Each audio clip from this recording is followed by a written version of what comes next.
ഇന്ന് രാവിലെ സ്വർണ്ണവില പ്രഖ്യാപിക്കുമ്പോൾ അന്താരാഷ്ട്ര മാർക്കറ്റിൽ ഔൺസിന് $3,340 പരിധിയിലായിരുന്ന സ്വർണ്ണവില ഇപ്പോൾ $3,303 പരിധിയിലേക്ക് ഇറങ്ങിയിരിക്കുകയാണ്. തിരക്കുകൾക്കിടയിൽ ഈ ആഴ്ചയിൽ വിശദമായ വാർത്തകൾ ഉൾക്കൊള്ളിക്കാൻ പലപ്പോഴും സാധിച്ചിട്ടില്ല. നാളത്തെ വീഡിയോയിൽ ഉൾപ്പെടുത്താൻ ശ്രമിക്കാം. മാർക്കറ്റിന്റെ ഇപ്പോഴത്തെ അവസ്ഥയിൽ നാളെ സ്വർണ്ണവില പവന് 240 അല്ലെങ്കിൽ 280 രൂപയുടെ റേഞ്ചിൽ കുറയാനുള്ള സാധ്യത നിലനിൽക്കുന്നു. എന്നാൽ മാർക്കറ്റിൽ മാറ്റങ്ങൾക്ക് ഇനിയും സമയം ബാക്കിയാണ് എന്ന് കൂടി ഓർമ്മപ്പെടുത്തുകയാണ്. ഇപ്പോൾ തങ്കവില ഗ്രാമിന് 9,480 രൂപയിലാണ് എത്തി നിൽക്കുന്നത്.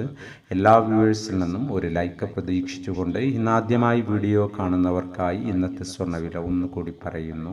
ഇന്ന് രാവിലെ പവന് 360 രൂപ കൂടി. ഇന്ന് 22/5/2025 പവന് 71,800, ഗ്രാമിന് 8,975. ഈ വീഡിയോ നിങ്ങൾക്ക് ഉപകാരപ്രദമെങ്കിൽ വീഡിയോക്ക് താഴെ ലൈക്ക് ചെയ്യാൻ മറക്കരുത്. Thank you for watching.